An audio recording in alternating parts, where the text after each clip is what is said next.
అబ్బో ఇక్కడ కేజీ చీరలు కొంటే అర కేజీ చీరలు ఫ్రీ అంట. మంగళ్య షాపింగ్ మాల్ కేజీల్లో సేల్, టన్నుల్లో ఆనందం. బ్రేకింగ్ న్యూస్ చూస్తున్నాం. మాజీ మంత్రి వైఎస్ వివేక హత్య కేసులో కీలక పరిణామం చోటు చేసుకుంది. వివేక కూతురు సునీత దాఖలు చేసినటువంటి పిటిషన్ ను కొట్టివేసింది నాంపల్లి సిబిఐ స్పెషల్ కోర్టు.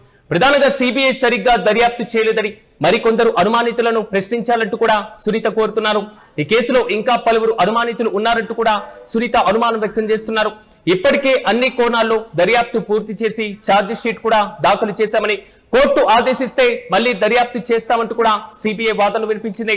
ఇరువైపులా వాదనలు విన్నటువంటి నాంపల్లి కోర్టు సిబిఐ వాదనలతో ఏకీభవిస్తూ కూడా పిటిషన్ కొట్టివేయడం జరిగింది.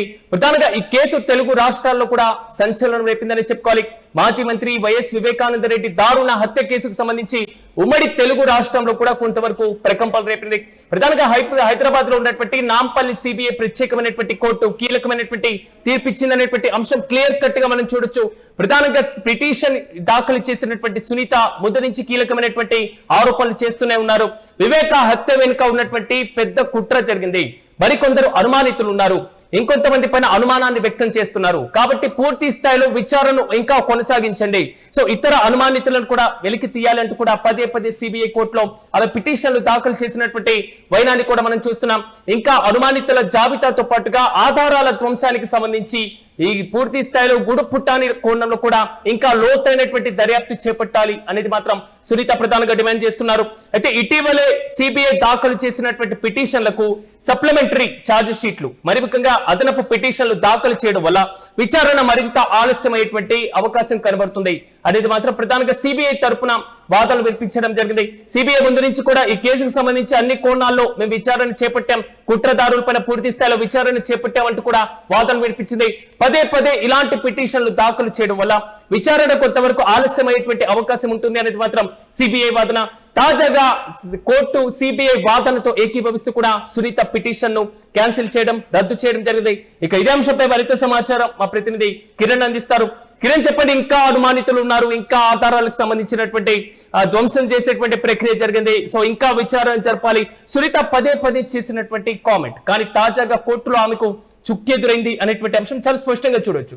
రీసెంట్ అప్డేట్స్ అంటే వైఎస్ వివేకానంద రెడ్డి హత్య కేసులో వైఎస్ వివేకానంద రెడ్డి కుమార్తె సునీత పదే పదే అటు సుప్రీంకోర్టులోను, తెలంగాణ నాంపల్లి సిబిఐ కోర్టులోను, అటు హైకోర్టులోను వరుస పిటిషన్లు దాఖలు చేసింది. ఏదైతే విచారణ కంప్లీట్ కాకోకుండా పదే పదే పిటిషన్లు వేయడం వల్ల ఏదైతే విచారణకు ఆటంకం కలుగుతుంది. గతంలో సునీత ఎవరైతే అనుమానితులు ఉన్నారో వారి పేర్లు ప్రస్తావించింది. అందుకు సంబంధించిన ఫోన్ కాల్ డేటాను కూడా ఆధారం చేసుకున్నాం. ఫోన్ కాల్ డేటా సుప్రీంకోర్టు ఇచ్చిన గైడ్ లైన్స్ ప్రకారం కిరణ్ యాదవ్ మరో అర్జున్ రెడ్డి ఇద్దరి ఫోన్ కాల్స్ డేటా తీసాం. అందులో ఎలాంటి అనుమానాలకు తావులేదు. ఏవైతే గూగుల్ టేక్అవుట్ లొకేషన్ ద్వారా కూడా ప్రయత్నం చేశాం. అక్కడెక్కడ అనుమానానికి సంబంధించిన అంశాలు లేవు అంటూ గతంలో సుప్రీంకోర్టుకు నివేదించారు. సుప్రీంకోర్టు ఒక స్పష్టమైన క్లారిటీ ఇచ్చింది. పదే పదే పిటిషన్లు దాఖలు చేయడం వల్ల విచారణ వాయిదా పడుతుంది. విచారణ వాయిదా పడితే ఈ కేసు తగ్గడానికి 10 నుంచి 15 ఏళ్ళ కాల సమయం పడుతుంది అంటూ సిబిఐ ప్రత్యేక కోర్టులో పిటిషన్ దాఖలు చేసింది. ఈ పిటిషన్ దాఖలు చేసిన తర్వాత నేడు ఏదైతే సునీత పిటిషన్ మరోసారి సిబిఐ కోర్టు కొట్టివేయడం జరిగింది. అయితే ఇక్కడ ప్రధానంగా ఏదైతే వైఎస్ఆర్సీపీకి సంబంధించిన వైఎస్ అవినాష్ రెడ్డితో పాటు వైఎస్ జగన్మోహన్ రెడ్డి, వైఎస్ భారతి రెడ్డిపై పదే పదే ఆరోపణలు చేస్తున్న వైఎస్ సునీత పిటిషన్ విచారణార్హతం కాదంటూ ఒకానొక దశలో కోర్టు తిరస్కరించిన పరిస్థితి. ఎందుకంటే పదే పదే పిటిషన్లు దాఖలు చేయడం వల్ల ఇటు ఎంక్వైరీ ముందుకు వెళ్ళడం లేదు, చాలా రోజుల నుంచి పెండింగ్ పడుతుంది. ఈ ఎంతకాలం సిబిఐ దర్యాప్తు చేయాలి అంటూ అటు సుప్రీంకోర్టు కూడా ప్రశ్నించిన నేపథ్యం చూసాం. సరే కిరణ్, ప్రధానంగా అంటే ఇప్పుడు కేసుకు సంబంధించినటువంటి విచారణ ట్రయల్ రన్ పూర్తి స్థాయిలో ఫినిషింగ్ క్లియర్ అయ్యేటువంటి అవకాశం ఉంటుంది అనుకోవచ్చా? అంటే విచారణ మరింత వేగవంతమయ్యేటువంటి ఛాన్స్ ఇప్పుడు ఉంటుంది అనుకోవచ్చా తాజా తీర్పుతో?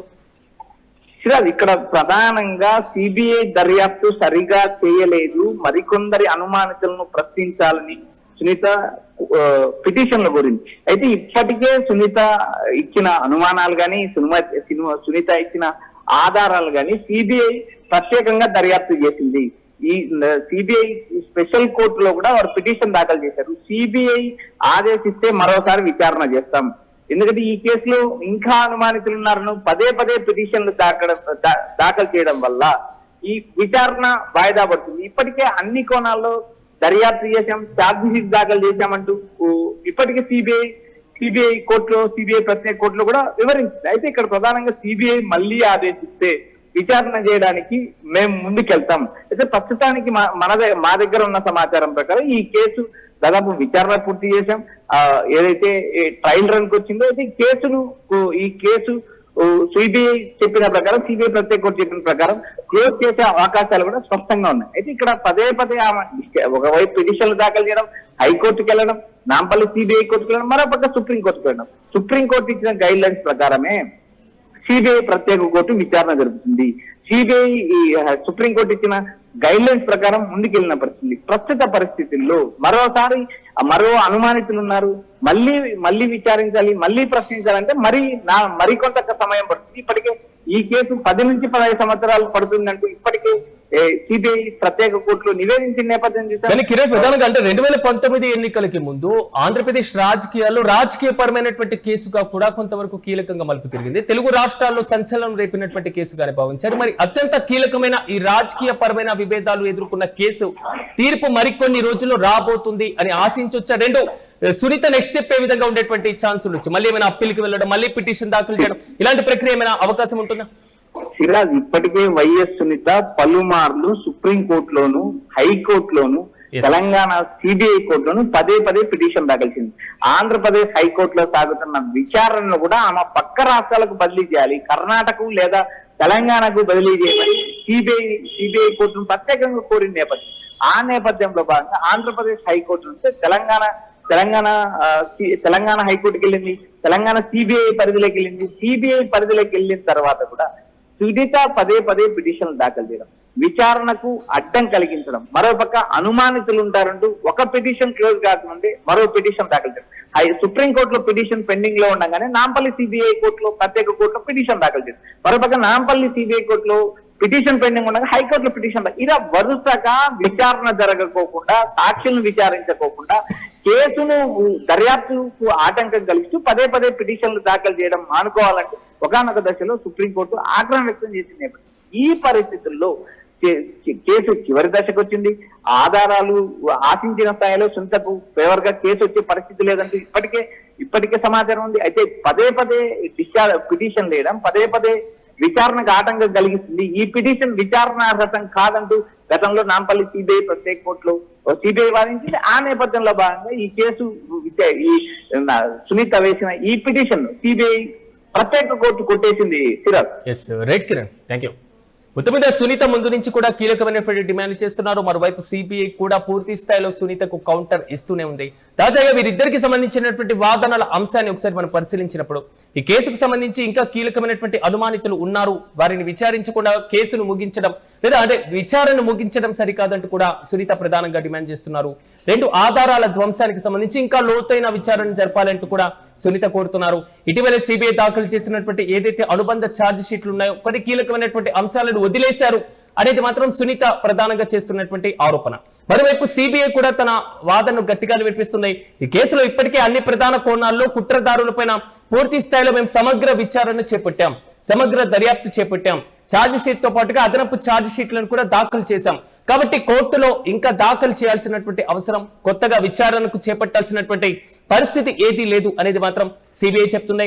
ఇకపైన కొత్తగా విచారించాల్సినటువంటి అవసరం లేదు, విచారణ ప్రక్రియ వేగవంతం కావాల్సినటువంటి అవసరం మాత్రమే ఉంది అంటూ కూడా ప్రధానంగా ప్రస్తావించడం జరిగింది. ఒక్కవేళ న్యాయస్థానం ఆదేశిస్తే మళ్ళీ మేము విచారణ చేయడానికి సిద్ధం, ఎలాంటి అభ్యంతరం లేదంటూ కూడా సిబిఐ వాదనలు వినిపిస్తుంది.